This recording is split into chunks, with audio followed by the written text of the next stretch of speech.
क्या आपका भी दुबई जाने का प्लान बन रहा है? वर्क वीजे पर, एम्प्लॉयमेंट वीजे पर आपका दुबई का वीजा लग गया है या लगाने वाले हैं आपके भाई, चाचा, जिससे भी आप वीजा ले रहे हैं, तो मेडिकल लाजमी होता है। मेडिकल में क्यों फेल होते हैं और मेडिकल में क्या क्या चेकअप हो रहा है 2025 में, आज की वीडियो में। बिस्मिल्लाहिर्रहमानिर्रहीम, अस्सलाम वालेकुम।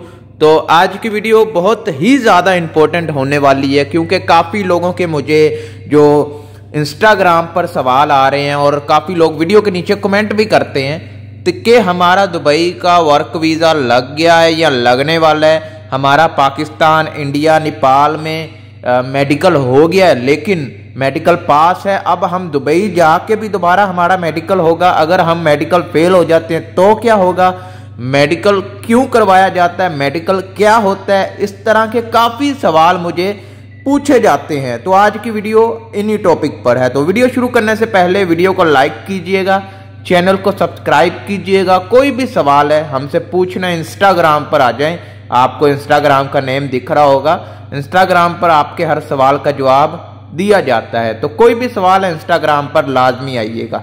तो चलते हैं वीडियो की तरफ। दुबई का मेडिकल, अब दुबई का मेडिकल कैसे होता है 2025 में, कैसे होता है? पहला सवाल, दुबई के मेडिकल का 2025 का प्रोसेस सेम है जैसे पहले हो रहा था। आपका चेस्ट एक्सरे होता है, आपका ब्लड टेस्ट होता है, बस इतना होता है। आइज टेस्ट दुबई के मेडिकल में नहीं होता है। हाँ, अगर आप ड्राइवरी की जॉब में जा रहे हैं फिर आपका आइज टेस्ट होगा और अच्छे से चेकअप किया जाएगा, ठीक है। उसके बाद जो दूसरा सवाल पूछा जाता है, दुबई का जो मेडिकल है ये क्या है, क्यों करवाते हैं दुबई का मेडिकल?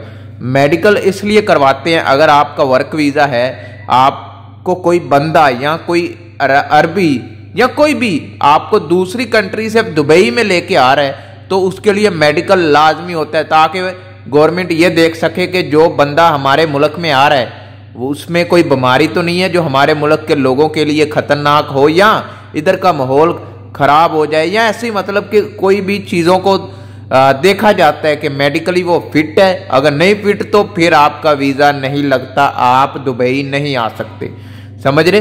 दूसरा सवाल भी मेरे ख्याल से क्लियर हो गया होगा। उसके बाद जो तीसरा सवाल पूछते हैं, काफ़ी लोग पूछते हैं मुझसे कि दुबई के मेडिकल में ज़्यादातर लोग फेल क्यों हो जाते हैं। यानी दुबई का मेडिकल हमने पाकिस्तान, इंडिया से करवाया, वो पास हो गया, लेकिन जब हम दुबई आए, दुबई में आकर हमारा मेडिकल फेल हो गया। ये क्या है? दुबई के मेडिकल में क्यों हम फेल हो गए? पाकिस्तान, इंडिया में तो पास हो गए थे।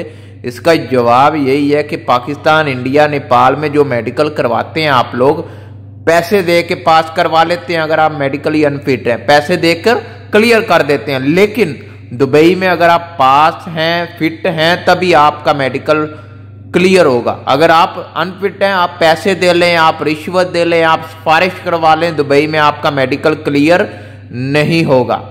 उम्मीद है ये तीसरा सवाल भी क्लियर हो गया होगा। और आपने कोशिश करनी है पैसे दे के अपना पाकिस्तान, इंडिया से मेडिकल ना करवाएं। अगर आप पाकिस्तान, इंडिया में पास हो भी जाते हैं, दुबई में आपका दोबारा मेडिकल होता है, जाते ही आपका दोबारा होता है। अगर वहाँ फेल हो जाएंगे तो आपको वापस भेज दिया जाएगा। उसके बाद जो चौथा सवाल पूछा जाता है मुझसे वो ये है कि मुझे ये बीमारी है, मुझे ये बीमारी है, मेरा हाथ कटा हुआ है, मेरी उंगल कटी हुई है, फिंगर कटी हुई है, यानी इस तरह के सवाल आते हैं। तो इसका जवाब यही है कि अगर आपको बीमारी है, आपको पता है ये बीमारी है, ये है, ये है, ये है, या आपका पैर कटा हुआ है या कुछ, तो आप इस सूरत में दुबई ना आए, आपको बाद में ये फिर पाकिस्तान, इंडिया भेज देते हैं वापस। तो इसलिए आप कभी भी मत आए। अगर आपको पता है आप में कोई मेडिकल इशू है, आप चल नहीं सकते, फिर नहीं सकते, तो आप ना आए, ठीक है। तो उम्मीद है सारे सवाल क्लियर हो गए होंगे। तो मिलते हैं नेक्स्ट वीडियो में। अल्लाह हाफिज।